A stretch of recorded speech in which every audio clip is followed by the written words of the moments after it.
Hello बच्चों, good morning. Class 7 व्याकरण में है आपके।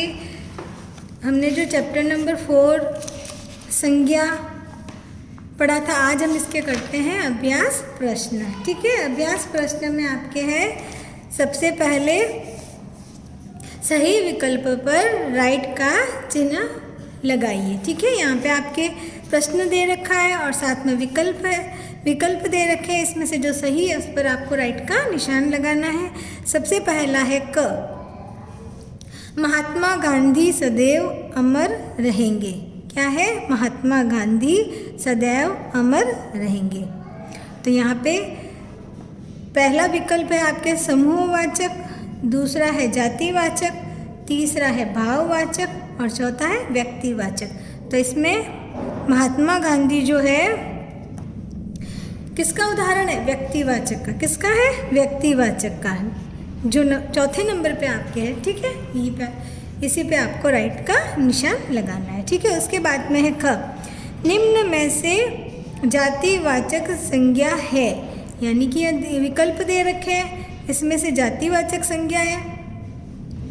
पहला है गंगा, दूसरा है ईमानदारी, तीसरा है चोरी, चौथा है पंडित। तो इसमें जातिवाचक संज्ञा क्या होगी? पंडित। क्या होगा? पंडित, चौथा नंबर वाला विकल्प जो है आपके। उसके बाद में है ग, बचपन में बहुत चंचल थे। यहाँ पे बचपन दे रखा है। समूहवाचक विकल्प है, समूहवाचक, जातिवाचक, भाववाचक या व्यक्तिवाचक। तो यहाँ पे बचपन जो है क्या है? भाववाचक। क्या है? भाववाचक संज्ञा का उदाहरण है। ठीक है, उसके बाद में है आपके ग, सुधार भाववाचक संज्ञा बनी है, यानी कि ये जो सुधार शब्द जो है भाववाचक संज्ञा बनी है। पहला विकल्प है क्रिया से, सर्वनाम से, यहाँ पे फिर क्रिया से लिखा हुआ है, विशेषण से। तो सुधार जो है भाववाचक संज्ञा क्रिया से बनी है। किससे बनी है? क्रिया से बनी है। सुधार भाववाचक संज्ञा। ठीक है, सुधरना से सुधार। ठीक है, उसके बाद में है रिक्त स्थान की पूर्ति कीजिए। यहाँ पे खाली स्थान दे रखे हैं जो कि आपको पूरा करना है वाक्यों को। किसी प्राणी वस्तु क पर है, किसी प्राणी वस्तु स्थान या भाव के नाम को संज्ञा कहते हैं। यहाँ पे रिक्त स्थान में क्या आएगा? संज्ञा। उसके बाद में है ख, द्रव्यवाचक संज्ञा को पदार्थवाचक संज्ञा भी कहा जाता है। यहाँ पे फिर रिक्त स्थान में आपको लिखना है पदार्थवाचक संज्ञा। उसके बाद में है ग, मनुष्यता। यहाँ पे रिक्त स्थान है, संज्ञा है। मनुष्यता जो है भाववाचक संज्ञा है। ठीक है, उसके बाद में है ग, भाववाचक संज्ञाएं 5 प्रकार से बनती है। भाववाचक संज्ञाएं कितने प्रकार से बनती है? 5 प्रकार से। जैसे क्रिया से, विशेषण से, आपके दे रखा है पीछे, क्रिया शब्दों से, विशेषण शब्दों से, अव्यय से, जातिवाचक से, सर्वनाम से।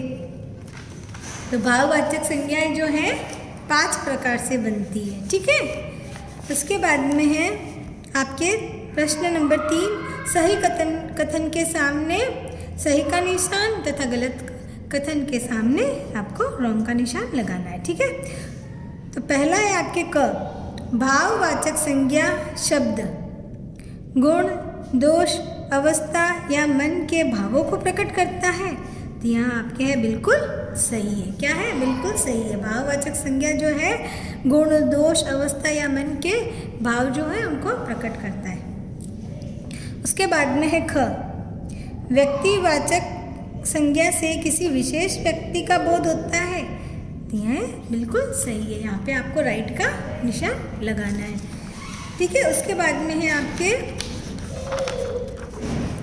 पेज नंबर 24 पर, जातिवाचक संज्ञा शब्द किसी समूह का बोध कराते हैं, यानी कि जातिवाचक संज्ञा शब्द जो है किसी समूह का बोध कराते हैं। नहीं, जातिवाचक संज्ञा शब्द किसी जाति का बोध कराते हैं। तो यहाँ पे आपको क्या करना है? रॉन्ग। किसका? रॉन्ग का, गलत का निशान लगाना है। ठीक है, फिर है आपके लास्ट, जिस शब्द से किसी द्रव्य, धातु या पदार्थ का बोध होता है उसे द्रव्यवाचक संज्ञा कहते हैं? बिल्कुल सही है। ठीक है, उसके बाद में है आपके निम्नलिखित संज्ञाओं के दो दो उदाहरण लिखिए। यानी कि यहाँ पे दे रखा है व्यक्तिवाचक संज्ञा, जातिवाचक संज्ञा, भाववाचक संज्ञा, समूहवाचक संज्ञा। तो यहाँ पे ये संज्ञा दे रखी है, इन सभी के आपको दो दो उदाहरण देने हैं। ठीक है, आप भी कोई भी दो उदाहरण दे सकते हैं। यहाँ पे मैंने लिखा है रीना दिल्ली, जो है व्यक्तिवाचक संज्ञा का उदाहरण है। जातिवाचक संज्ञा का उदाहरण पर्वत और नदी। भाववाचक संज्ञा का उदाहरण बुढ़ापा, मोटापा, गर्मी, सर्दी, आप भी हंसी खुशी दे सकते हैं। समूहवाचक संज्ञा सेना, टीम, कक्षा, टोली आप दे सकते हैं। ठीक है, अब है आप कोई और भी इसके उदाहरण दे सकते हैं। उसके बाद में नंबर 5, निम्नलिखित वाक्यों में से संज्ञा शब्द छांटकर उनके प्रकार भी बताइए।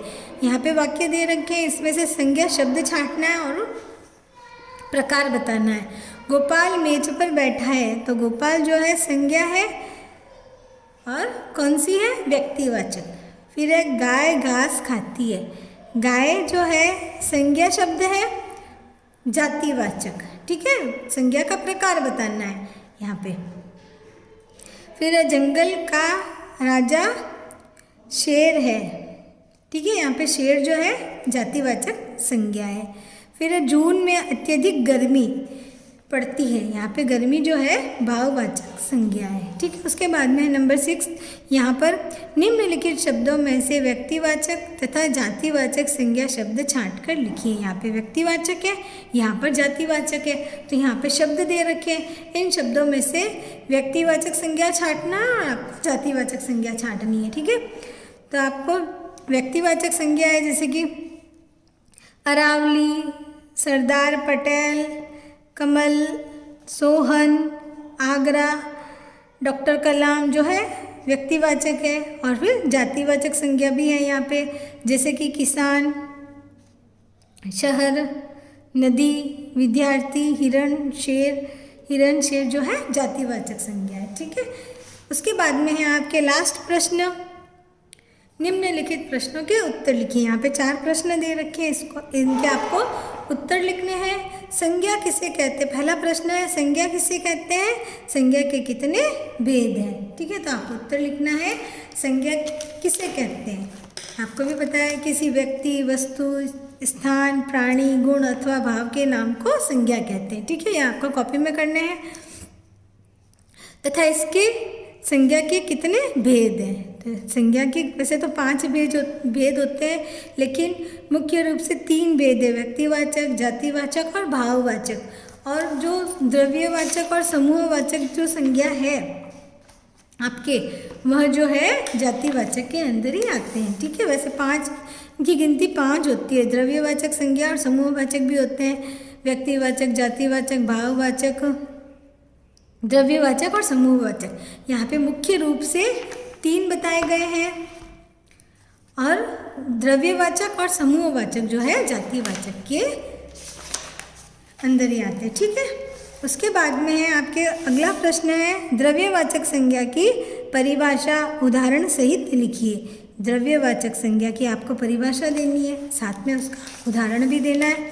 द्रव्यवाचक संज्ञा द्रव्य या पदार्थ का बोध कराने वाले संज्ञा शब्द द्रव्यवाचक संज्ञा कहलाते हैं, जैसे लोहा, सोना, चांदी, लकड़ी, स्टील, घी, दूध, यह सब क्या है? द्रव्यवाचक संज्ञा है। ठीक है, उसके बाद में है आपके थर्ड प्रश्न नंबर 3 ग, व्यक्तिवाचक और भाववाचक संज्ञा में क्या भेद है? यहाँ पे व्यक्तिवाचक संज्ञा और भाववाचक संज्ञा में भेद बताना है आपको। ठीक है, व्यक्तिवाचक और भाववाचक संज्ञा में भेद।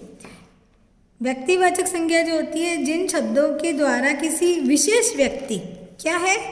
विशेष व्यक्ति, प्राणी, वस्तु या स्थान का बोध होता है, जबकि जिन संज्ञा शब्दों से किसी व्यक्ति या वस्तु के गुण, धर्म, दोष, स्वभाव, अवस्था आदि का बोध होता है, वे भाववाचक संज्ञा है। ठीक है, तो यहाँ पे व्यक्तिवाचक और भाववाचक संज्ञा में भेद है तो यहाँ पे किसी विशेष व्यक्ति प्राणी वस्तु का बोध होता है व्यक्तिवाचक में, और भाववाचक में किसी जिन संज्ञा शब्दों से किसी व्यक्ति वस्तु के गुण, दोष, अवस्था, स्थिति बताई जाती है आदि का बोध होता है। ठीक है, यह दोनों इनमें अंतर है।